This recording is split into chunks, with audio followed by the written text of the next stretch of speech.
जय माता दी दोस्तों, कैसे हैं आप सब लोग। आशा करते हूँ कि आप सब लोग अच्छे होंगे।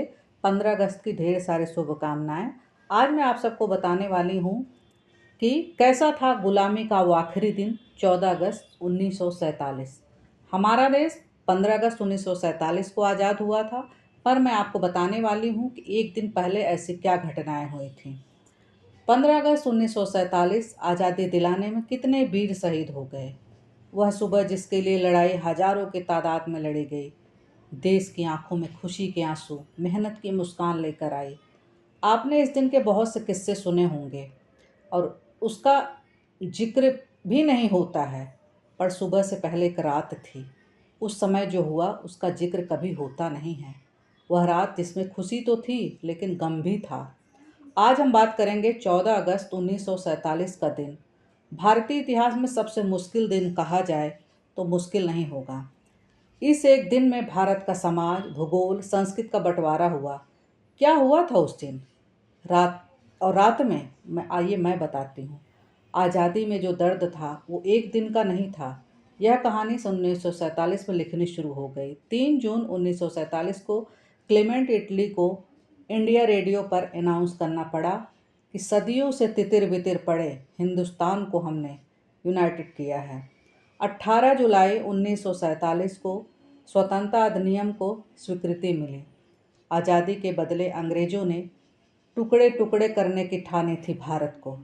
इस काम के लिए चुने गए लंदन के वकील रेडक्लिफ को, जो कभी भारत आए ही नहीं थे और न यहाँ की संस्कृति के बारे में उनको कोई जानकारी थी, उनके फैसले से लाखों लोग अपने मकान, दुकान, संपत्ति से रातों रात बेदखल होकर सड़क पर आ गए।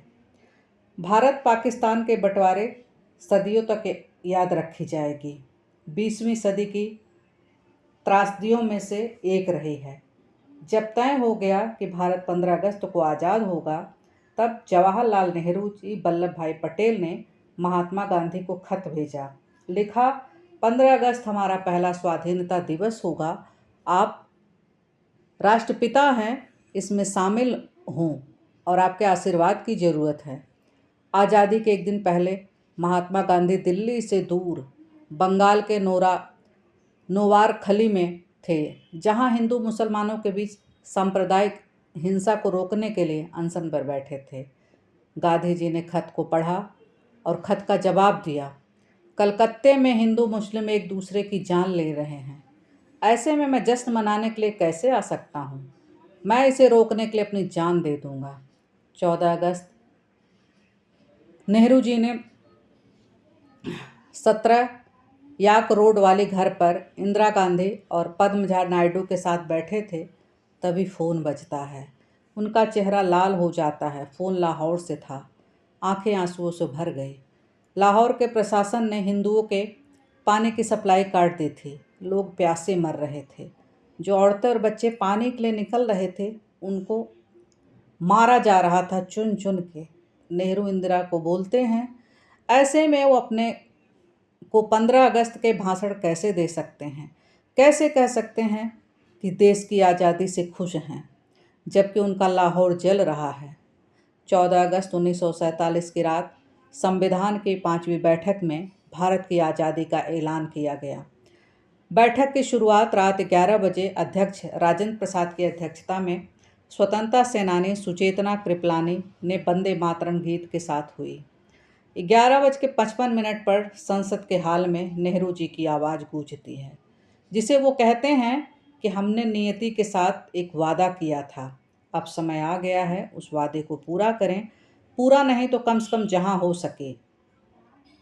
जब आधी रात पूरी दुनिया सो रही थी, तब भारत आज़ादी की नई सुबह में अपनी आंखें खोलेगा। विधानसभा में तालियां थम नहीं रही थीं। स्वागत था एक नए भारत का, जिसने सब अपने खोए, अब सब अपने होंगे।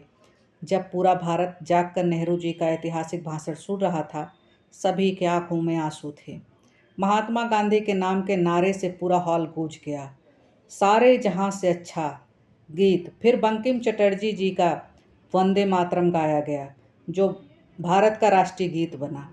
जिन वीरों ने अपने प्राण त्याग दिए हमें आज़ादी दिलाने में, उन सभी को हम सब के तरफ से सत सत नमन है। दोस्तों, अगर आप सबको मेरा वीडियो पसंद आया हो तो लाइक शेयर सब्सक्राइब ज़रूर करें और कमेंट में जय माता दी।